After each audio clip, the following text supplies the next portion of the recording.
Alright, 99.9 Punk World Radio FM. You guys already know what time it is. And right here we are joined by Alberta's own. That's right. We got Regal right here, live on the radio station airwaves tonight. How are you guys actually doing out there on the west coast of Alberta? Well, Brian and I are doing pretty good. Jerry, though, you in Nova Scotia?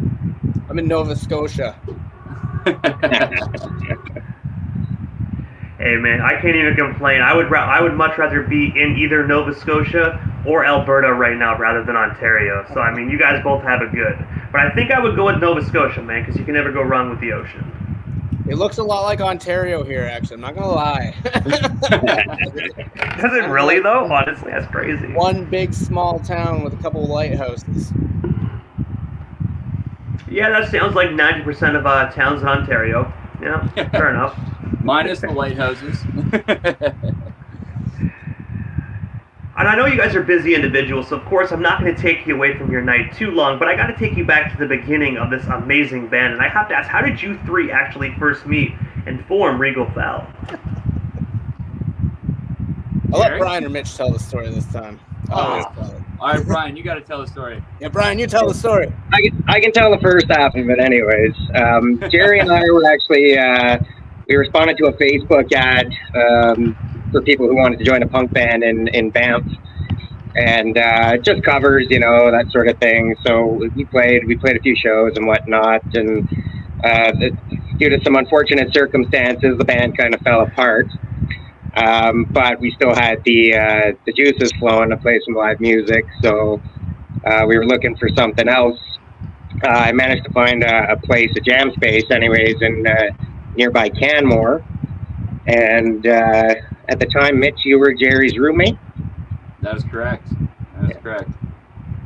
Yeah, I moved in with Jerry. We lived in the same house, and the whole story that Brian just told happened, and then Jerry found out I played drums, and he was like, "Mitch, you're playing in a band with us." Didn't even take yes or no for an answer. Just pretty much said you're doing it. Pretty much. I mean, if I said no, he probably would have accepted it. But no, I mean, it's been a while since I'd actually played in a band. Like I was kind of traveling and stuff. So when Jerry asked, I chomped at the bit. So didn't even need a bed. That's pretty accurate. And also as well, and he's also correct. I would not have accepted no for an answer. I think Mitch and I were pretty much in the same place. The band that Brian and I played in before, I didn't really play guitar in at all, but we sort of decided early on, it's like one of the things that might make this band work or last longer is if there's fewer personalities involved. So that meant everybody doing more things. So I was picking up a guitar for the first time in a while, and Mitch he told me he played drums, but he obviously didn't come backpacking to Banff with a drum kit in his backpack. So it was a humble beginning for all of us at that point, and that was a while ago now. But also as well, guys, November 8th of 2020, right in the midst of COVID, you actually dropped the amazing 8-track album titled Monsters in Disguise. I was wondering if you could actually just tell us the story behind this album, and of course, where can we actually snag ourselves a hard copy of it today, if they are indeed still available almost 4 years later? Yeah.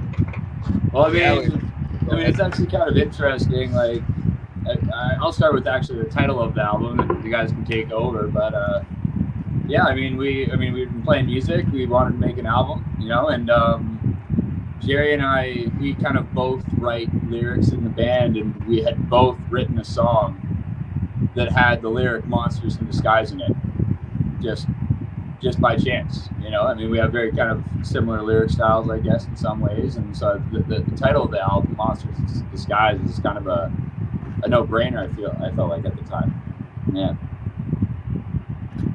Yep, we'd sort of come to the point where we wanted to put the original songs that we had written into like a hard form, and just because of, so we started recording only a couple months before it came out. Like, I think we started recording in August and it was out in November, and it was just, you want to say it's a perfect storm, but there wasn't anything else going on. We ended up joining forces with Maddie, who did all the engineering and recording and mastering of the album, and no one.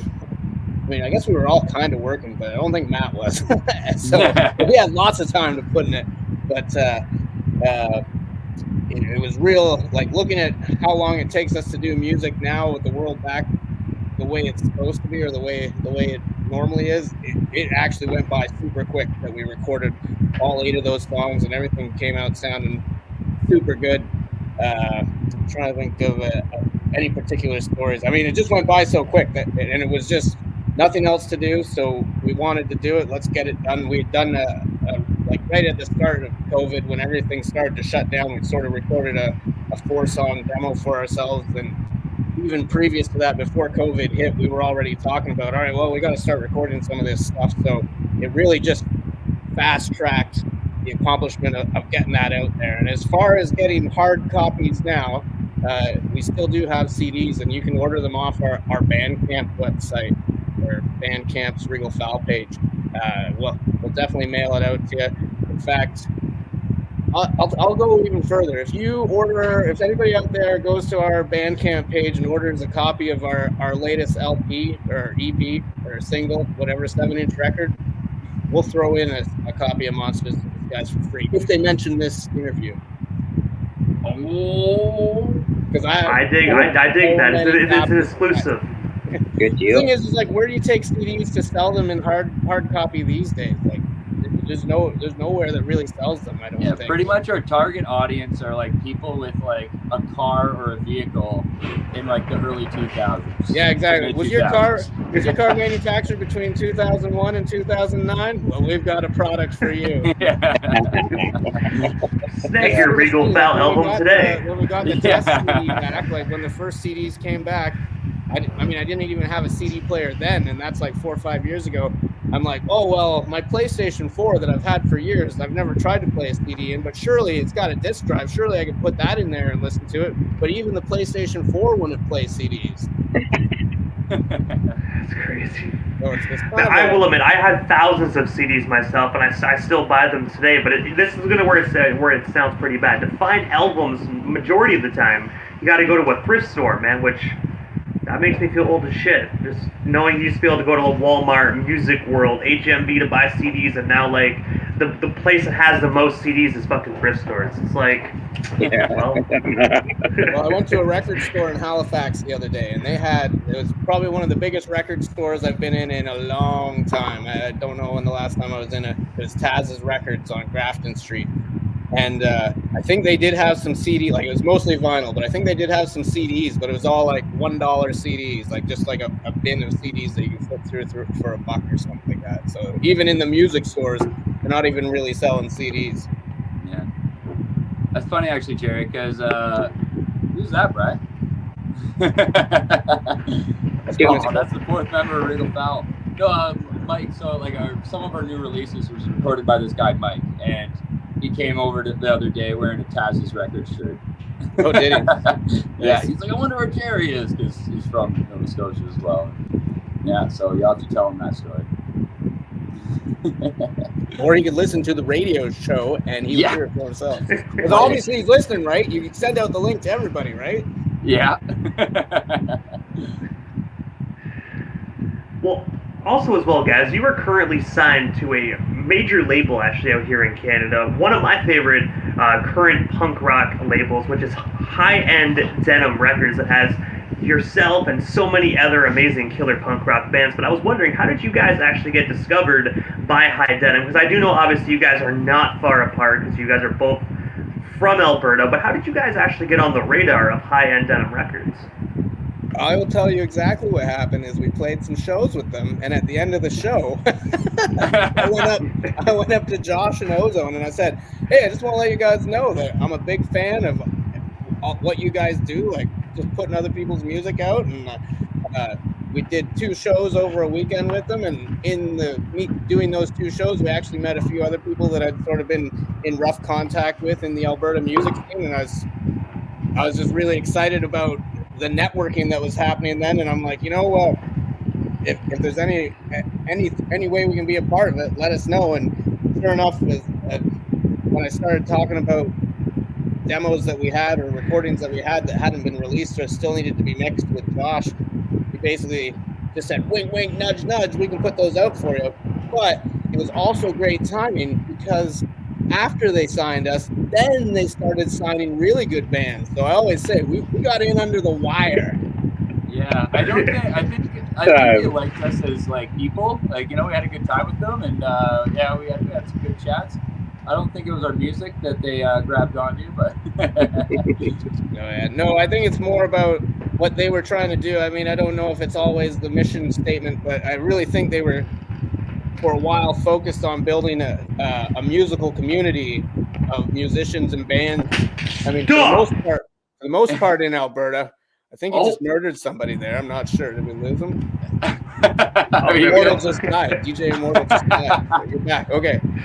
But I think that's my really webcam once in a blue moon. Like Mitch said, we were friends with them first, and that's sort of how we got it to get along with them. But I think they were really trying to build a community of like-minded musicians, and High End Denim was what we were all rallying around at first, the label itself. I mean, it's sort of gone beyond that a little bit. I think there's international acts on it now and acts across Canada. But when we were coming into it, I don't know if they really thought that they were going to be doing stuff like that at the time. And definitely give a shout out to Trash Ambulance, man. I absolutely love those guys, man. Like you said, great group of guys. Josh, Ozone, definitely shout out to them. They were actually one of the first bands that I actually interviewed on my station. Like awesome. One of the first ones, man. So, I mean, I will admit, I absolutely loved their music before I even got into the punk rock community. When I reached out, I was like, there ain't no way I'm even going to be getting my message request accepted. And I think not even a day of talking, we had it set up, locked in stone, and promoting. So I was like, this is fucking gnarly, dude. Like, let's go. Yeah. And they're good dudes, too. And one of your guys' very first releases, actually, that came out of High End Denim is actually a single titled A 1-2 Punch. I was wondering, can you tell us a bit more about this single that actually dropped April 11th of 2023? And of course, what was their actual opinion of this very first finished product that you released on their label? No comment. Personally, I liked it, but I'm not a record executive. I'm just a DJ that plays it, so. Yeah, they you know what, actually, okay, it kind of sums it up. Like, we were playing a show with them after we released that underneath High End Denim, and we played a show with them, and they were like, listen, like, we love these songs, but we can't stand listening to the recordings, man. Yeah, there's kind of a whole thing behind that. We actually originally recorded those tracks with one sound engineer, and then things kind of fell apart, and then we had to take them to like a different engineer to like mix and master them. So it was a little bit of a Frankenstein, like, you know, of a couple tracks. So yeah, no, I mean, they liked the songs. They said it could have been maybe engineered a little bit better, but I stand by them. I like them. But it was because of them too that the release we did after that we had mixed by Cody from Half Stack Studios, and Cody's really been I really think the missing link for really figuring out our production line as to how we're going to be releasing music, or at least how we want to release music going forward. So we had to stuff. It's like everything else. You got to crawl before you walk, and that was the one sort of. I mean, like I said, we got in under the wire with High End Denim, because after we released that, after we were on board, that's when bands like Death Cassette and Upside Down Man were putting out music, and they all had not just great music, but great sounding recordings too. So we definitely had to up our game, or at least figure out a new plan going forward. Because what we had done, and like Mitch says, it stands by it. I mean, like I've even said to Mitch, well, I'm not going back and re-recording and re-releasing those. Like, it is what it is, right? Yeah.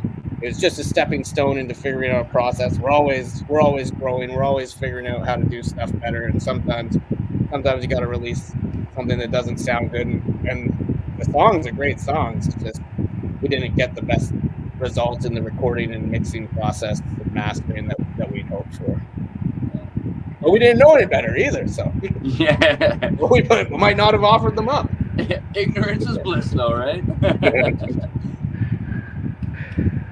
But also as well, guys, February 26th of 2024, you actually had the opportunity to fill in on the Mad Caddies and Belvedere show out there in Alberta. I was wondering if you could actually just tell us a bit more about that opportunity. And of course, did you guys get the opportunity to kick it with the Mad Caddies and Belvedere at any time backstage at that show? Because I got to say, man, that's an amazing show to be able to get the opportunity to fill in for.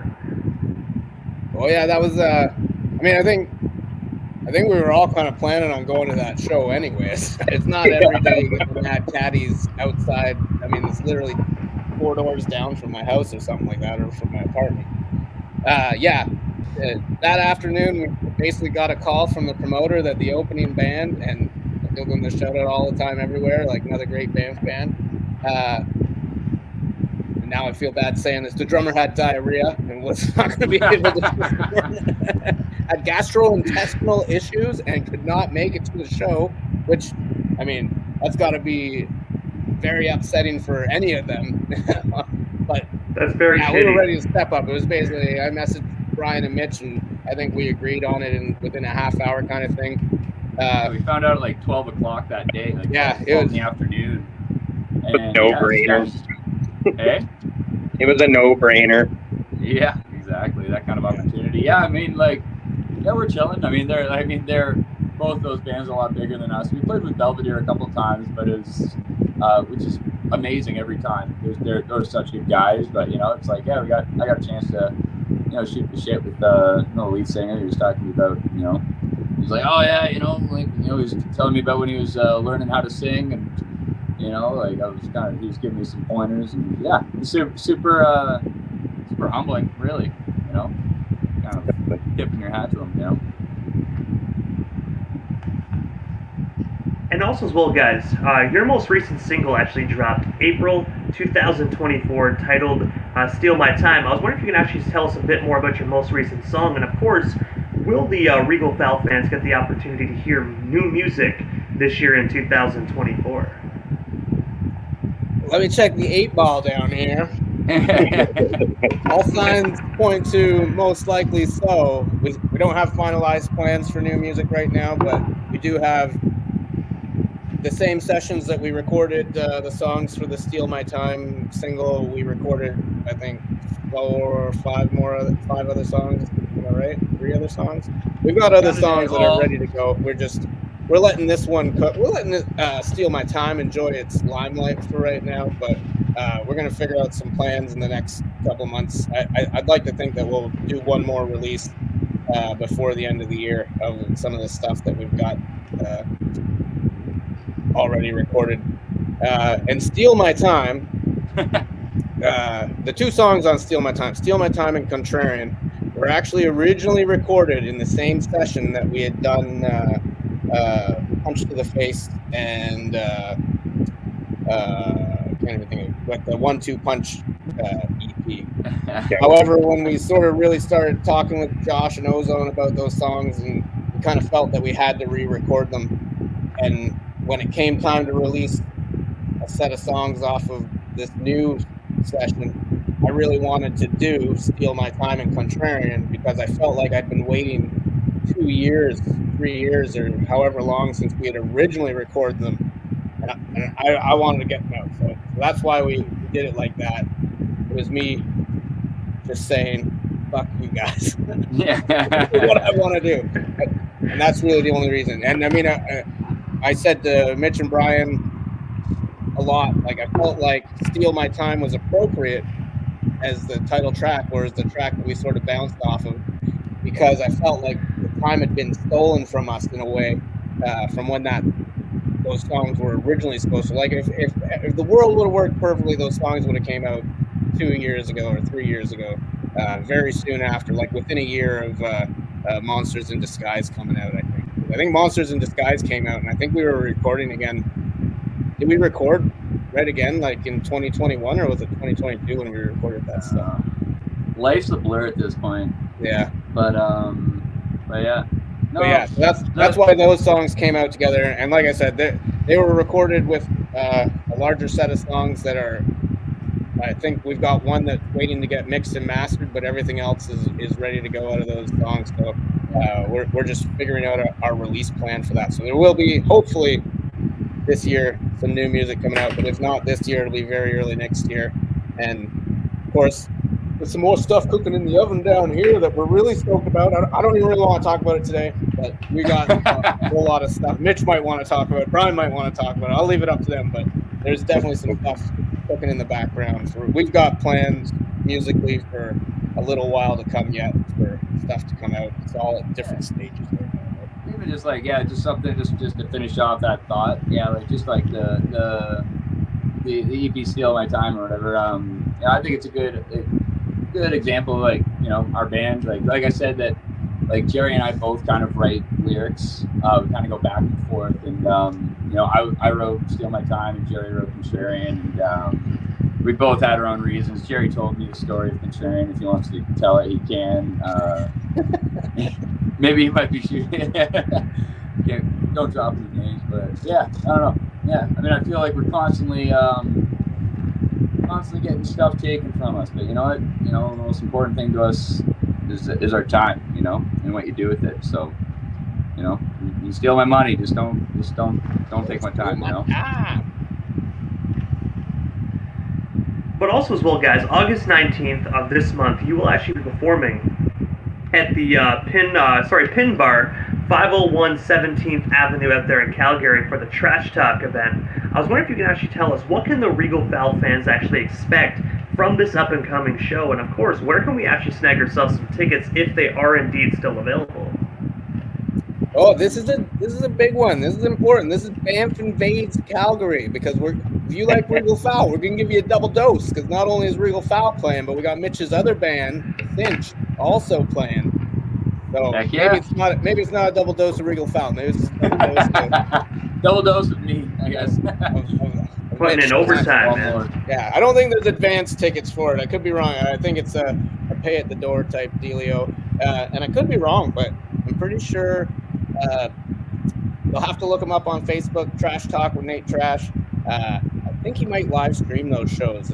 He does. I think he does them every Monday night out of Pin Bar, and it's a bit of an event. He's been doing them for a few months, so he was looking for some people to fill in the August slot. So we're lucky to get both bands on that one on the 19th.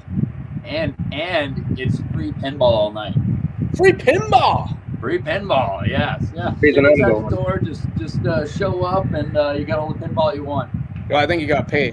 You got to pay, and then they give you tickets at the door. Tickets at you got to buy. You got to walk in. Yeah. You got to show up. Give Nate Trash some money. Yeah. Pay the pinball.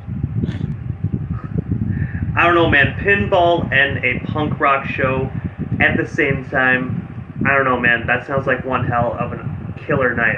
I wish I was out there in Alberta, man. It really makes me feel like I want to just take the car and just drive for 2 days straight, just so I can rock out and play pinball, man. It sounds like one hell of a 2 days straight. You only be in Thunder Bay, dude. You got to drive even further than that. Yeah. That is honestly true, man. Freakishly true, because it takes so long to drive out of Ontario. It's like a full 24 hours of drive just to get out of Ontario. I'll let you. I don't. Actually, all three of us are originally Ontario boys. We're all from different parts of Ontario, but I know Mitch has done it. I know I've done it. I bet I've done it 8 or 9 times now across Canada. Brian, you drive? You do drive? I've never done the drive. No. What? It's 36 hours. I think it's almost 20 hours of it just to get out of Ontario. Oh yeah, it's ridiculous. It's ridiculous. Yeah. Yeah, I mean, unless you live in the Ottawa area and you want to go to Quebec, I mean, then you're out of Ontario. But nobody wants to go to Quebec, honestly. Well, I grew up on the border of Quebec. Nobody wants to go to Quebec. I was able to drink when I was 16, 17. When I was younger, it was the place to be. Yeah. Obviously, you didn't. DJ Immortal did not grow up in Ottawa. That's what he's telling us right here. I grew up in more of the Toronto area and whatnot. I bounced around foster homes and stuff, so I never really I never got to physically actually like be comfortable. Once I got comfortable, it was like see ya, and it's like goddamn. So by a certain time, you just stop caring. You know it's gonna happen, so you're like you don't enjoy life. Well, you should have gone to Quebec then. Yeah. Well, you know what? Maybe I should have, because now when I actually have to go there for events, I do not speak an ounce of French, and it's rough. I can say goodbye and hello, and that's it, which is not helpful whatsoever if you have to speak French. So Yeah, especially if you're just. maybe if I would have lived there, I would have learned. Well, right on. Well, if you ever make it out to Alberta, look us up. We'll definitely hook you up with whatever's going on at the time. We'll get you that copy. And definitely. Guys. Hey, I will admit, once I hop off the air, I'm heading over to Bandcamp anyway to snag myself a copy. But I do know you guys gave hints at new music and whatnot. Obviously, you have the show coming up in just a couple weeks. But what is next for you guys? Like, what is next for Regal Foul? Like, is there anything we didn't touch on? Anything you guys still want to touch on, talk about, or promote? It's not announced yet, but end of September we will be doing an Alberta mini tour, and it's a big thing for us. I don't want to. It's not officially announced, so I don't want to give away all the details, but it's kind of a big thing for us because we've never really done. We've done a bunch of weekends where we've had multiple shows, but we've never really put the 4 tires on the road and done like a full on. See if we can live in a van with each other for a week. So. Yeah. It's funny actually because like I think it was actually the tour that we joined with Trashed Ambulance. In our local newspaper, like the headline was like local band goes on tour. Yeah, right. Oh, we're not going on tour, but so this is the first tour, which is like super exciting. Yeah, I mean we've been playing a bunch of shows this year, and that's just it's always such like just so much fun. I mean, playing with so many different bands. We're playing with the Devil Sun soon.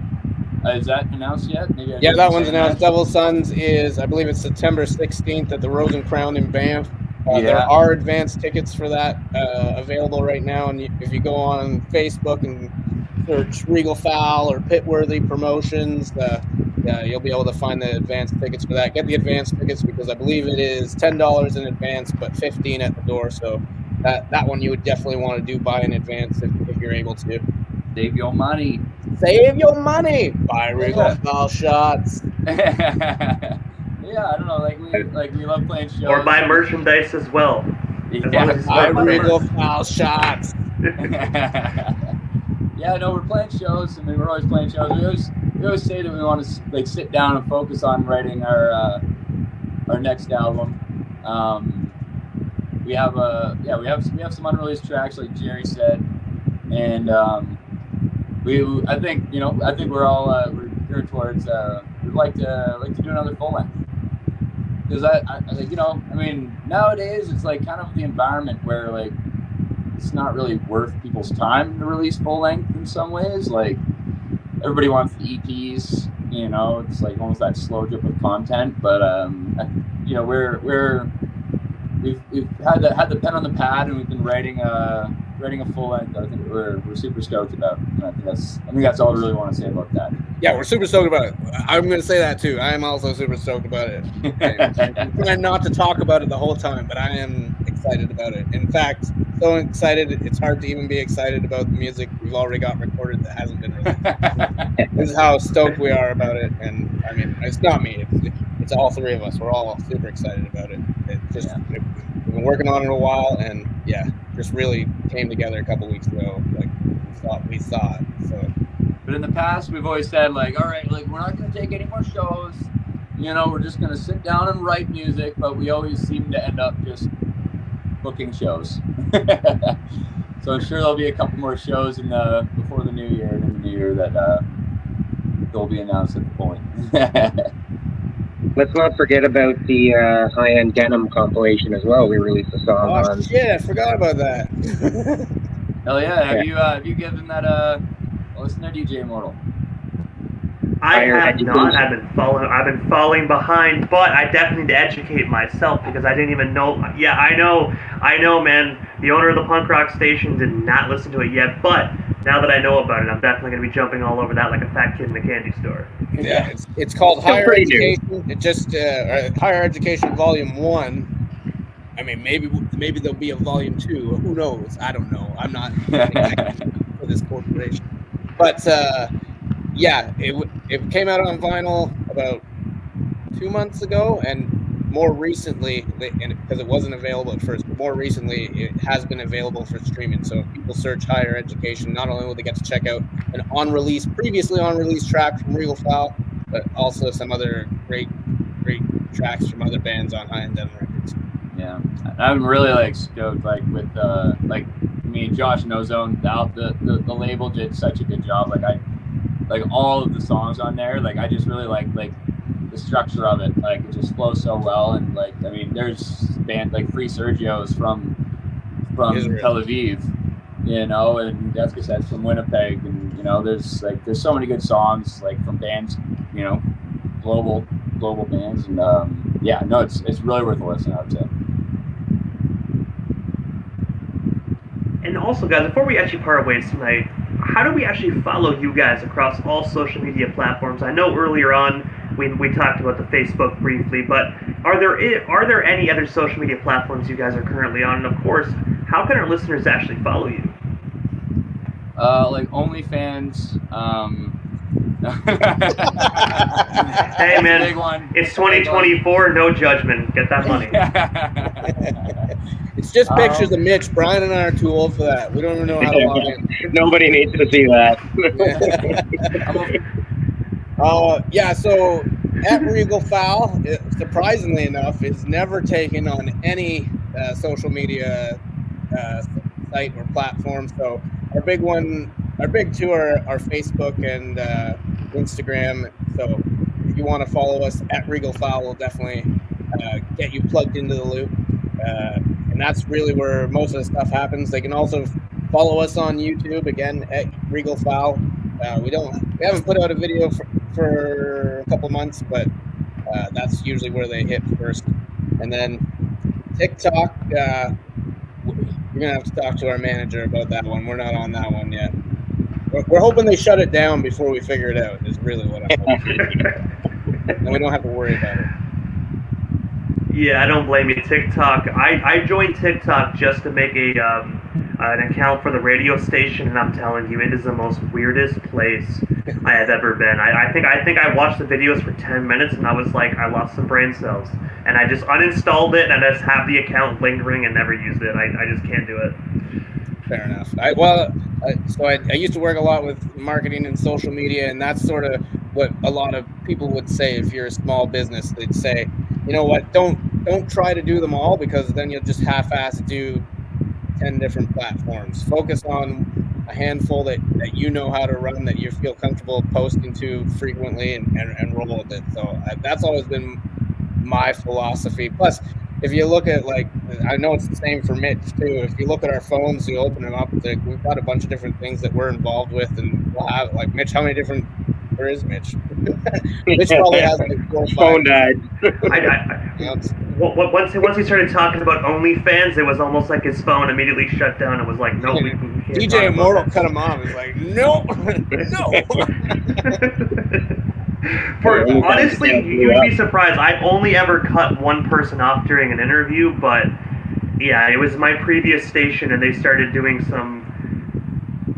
Let's just say they were smoking something that wasn't marijuana mid-interview, and I literally was like, "I'm done," and shut it down. That's the only time I ran a hip hop.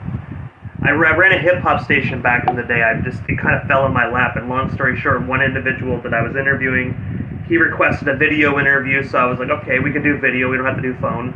Halfway through the interview, he just literally like brings up a pipe and starts smoking, and I was like. Didn't notice it at first because I was more focused on asking questions, and everyone in the comments were saying stuff, and I was like instantly like boom, had to make on the fly decision, ended the stream, and was like, I'm done, dude. That's not DJ cool. Immortal, are you telling me that you are the originator of the Rob Ford crack smoking video? Hey,